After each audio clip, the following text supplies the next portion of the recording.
Pronto? Boa noite, minha amiga Fernanda. Boa noite aos ouvintes do programa Tô de Olho. Boa noite, meu amigo Thiago. O pronto foi porque o Thiago falou assim, pera, aí saiu. Vamos lá. Exatamente, Feliz Natal pra você, Feliz Natal pra quem tá nos assistindo, tá nos ouvindo. Feliz Natal, meu amigo Thiago. Graças a Deus passei bem o Natal, foi tudo muito bem, graças a Deus. Vamos lá, vamos voltar às atividades. E o mercado da bola, durante esse tempo, não parou, né? Não parou. Papai Noel foi só trazendo presente para os clubes. Eu confesso pra ti que nesses dias foram até presentes de grego. Quero saber tudo. Primeiro, assim, né, comentando rapidamente, porque assim, eu não acredito que o torcedor do Ceará tenha ficado muito satisfeito com as contratações anunciadas. Assim, o Dieguinho, aquela que a gente já tinha adiantado. Sim, aqui. O gêmeo do Saulo. Isso, a gente trouxe nos boletins. Quem tá acompanhando toda a nossa programação já tá sabendo dessas informações. Mas o Dieguinho, de fato, é um bom jogador, fez uma boa Série B.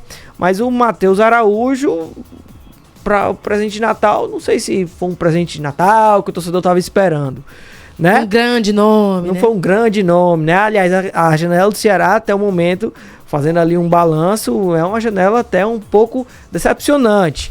Isso não quer dizer que o Ceará vai fazer um péssimo 2025, porque... Vamos pensar por esse ponto, né? Porque de fato o que vale não é nome, o que joga não é o nome, o que joga é dentro de campo, é o time organizado, é um time bem montado, é um time, de fato, fazendo aquilo que o treinador pede, tendo aplicação tática, é isso que importa. Não essa história de nome, de medalhão, deixa isso pra trás, isso não importa não. O que importa é dentro de campo, a bola rolando. E trazendo novidades do mercado da bola, o Emmanuel Machuca tá sendo bem disputado no mercado da bola, certo? O Fortaleza, até o momento, recebeu ali entre propostas e sondagens, interesse aí de 7 clubes. Poxa! No Emmanuel Machuca, Temos essa lista? Não temos essa lista completa, mas sabemos que são times tanto do Campeonato Brasileiro, da primeira divisão, como clubes da Argentina. Da Argentina nós estamos até sabendo até mais. Por quê? Porque nós trouxemos essa semana, aliás, né? Independiente da Argentina, é um clube interessado, proposta de empréstimo. Vélez Sársfield, de atual campeão argentino, também é um time interessado. E o terceiro deles é, inclusive, o que está mais próximo de contratar o Emmanuel Machuca, que é o Estudiantes de La Plata. Olha aí. A proposta do Estudiantes, assim como as demais, é de empréstimo com opção de compra, fixado em 2,5 milhões de dólares. Ninguém quer comprar direto? Não. A proposta inicial é de um empréstimo, e aí, dependendo do desempenho, fica fixado aí um valor para que o clube pague ao Fortaleza, caso o clube tenha interesse em ficar em definitivo com o Emmanuel Machuca. Como eu disse aqui, a proposta é de 2,5 milhões de dólares, a compra, né, fixada, o que dá 15,38 milhões de reais. Foi mais ou menos o valor que o Fortaleza pagou para tirar o Emmanuel Machuca do Unión da Argentina. Então, assim, o Estudiantes está muito próximo de fechar essa contratação Emmanuel Machuca, que não vai ficar no Fortaleza para 2025. Nesse ano, ele disputou 43 partidas, marcou 4 gols e deu 5 assistências, mas não foi muito utilizado pelo Vojvoda nessa temporada, e também acho que ele ficou muito marcado pelo pênalti perdido na final do Campeonato Cearense, né?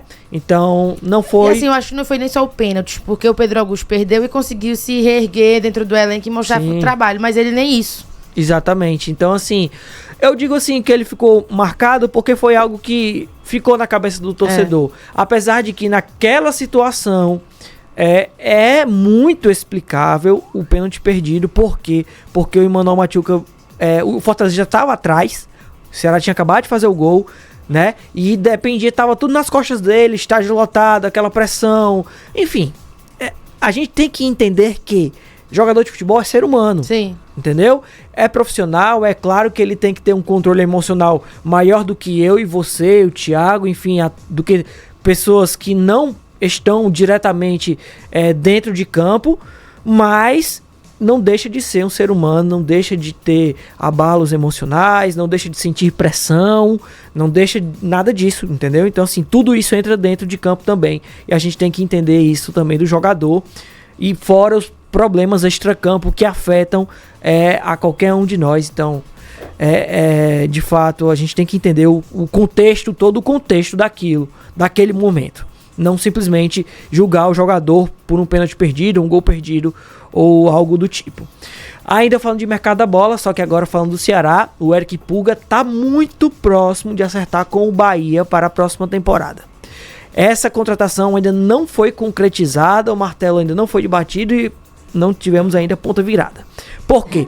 Porque o que acontece? A proposta do Bahia é de 3 milhões, como a gente já trouxe, de dólares, cerca de 18 milhões de reais. Beleza, essa proposta agradou o Ceará, só que o Ceará quer, em troca, pelo menos mais 2 jogadores. Um deles é o Matheus Bahia, que o Ceará... Que já está no elenco, né? Que já está no elenco, exatamente. Um deles é o Matheus Bahia. Vale lembrar que ele pertence ao Bahia, né? E vai retornar ao Bahia até o momento, mas o Ceará quer que ele fique e o Ceará não quer comprar, não quer pagar para ter o Matheus Bahia, porque o Bahia só quer se for vendendo. E o Ceará não quer pagar para o Bahia. Então o que é que o Ceará está fazendo? Então envolve aí o Matheus Bahia na negociação do Eric Pulga, tendo em vista que o Bahia não está pagando o valor inicial pedido pelo Ceará, que era de 30 milhões. Então... tem esse jogador que é o Matheus Bahia. Exatamente, é uma compensação. É o Matheus Bahia em definitivo. E tem um outro jogador que pode ser um meio-campista do atual elenco do Bahia. E um outro jogador que também foi ventilado é o do atacante Everaldo. É um outro jogador que o Ceará tem interesse. Inclusive o Ceará já teve interesse nesse jogador em temporadas anteriores. Está no time do Bahia. Foi muito utilizado pelo Rogério Ceni. E esse é o ponto de dificuldade da negociação. Porque como ele foi um jogador muito utilizado pelo Rogério Ceni, o Rogério Ceni tem interesse em mantê-lo. E aí é que tá esse entrave, né? Desse meio campista, quem seria, por exemplo? Esse meio campista, esse nome tá sob 7 chaves. Ninguém consegue pensar num... Porque foi há uma lista que o Bahia deu para o Ceará de jogadores que o Bahia poderia ceder, né? E nessa lista tem vários nomes. Um deles, desses nomes que o Ceará tem interesse, é o Everaldo. Mas não tenho essa confirmação se o Everaldo está nessa lista, por exemplo. Sim. Certo? Sim. É que a lista a gente não teve acesso, né? Exatamente. Então, assim, mas de fato tem o meio campista e tem o nome do Everaldo que o Ceará tem interesse. Então, a gente tem que ver aí as próximas horas para ver qual vai ser o desenrolar dessa negociação do Eric Pulga, mas a tendência é de fato o Eric Pulga a acertar com o Bahia para 2025. O Eric Pulga também não fica no Ceará, mas isso era já esperado, devido a todo o campeonato que o Eric Pulga fez, todo ano que o Eric Pulga fez, artilharia da Série B. O Bahia é um time que tem dinheiro, com o Grupo City, né?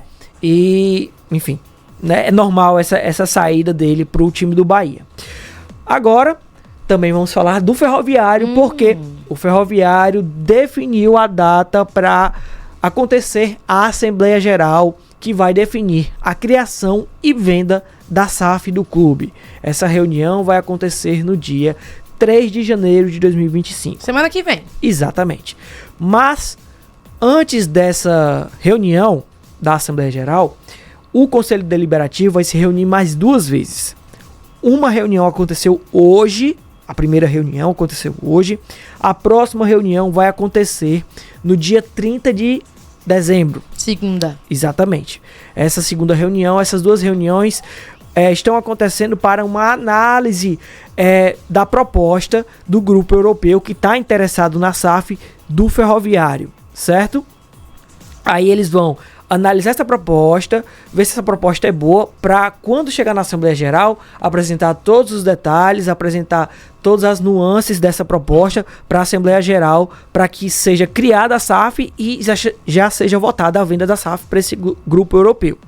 Estão aptos a votar nessa Assembleia Geral os conselheiros deliberativos do Ferroviário e também os sócios do Ferroviário que estejam adimplentes há pelo menos 3 anos, né? Aí nessa reunião é que vai ser definido de fato essa SAF. o grupo europeu está interessado em comprar 90% da SAF do Ferroviário, não incluindo mudança de escudo nem de cores do clube. A proposta é para comprar todo o resto, os CTs, o Cabral. Essa parte de identidade visual permanece igual. Permanece intacta, não vai mudar nada. Além disso, a proposta do clube ainda tem a quitação de dívidas, que hoje giram em torno de 2 milhões de reais. Muita coisa. Do Ferroviário. Tendo em vista o que a capacidade financeira do Ferroviário, 2 milhões é muita coisa, né? A reconstrução do CT do Ferroviário, CT Elzir Cabral, e investimentos no elenco profissional, nas categorias de base, né? Investimentos também na estrutura física e também nos processos dentro do clube. Então, é uma mudança completa que essa SAF quer promover no Ferroviário, e sinceramente, é uma opinião particular, estou torcendo para que tudo isso dê certo, que o Ferroviário consiga, de fato, vender essa SAF e que tenha os próximos anos do Ferroviário sejam de crescimento, só de crescimento, sem descenso, como aconteceu nessa temporada. Perfeito, então, Vitor, amanhã a gente tem mais informações desse mercado da bola movimentadíssimo, eu tenho certeza disso. Exatamente. Perfeito, obrigada, pois até amanhã. Até amanhã.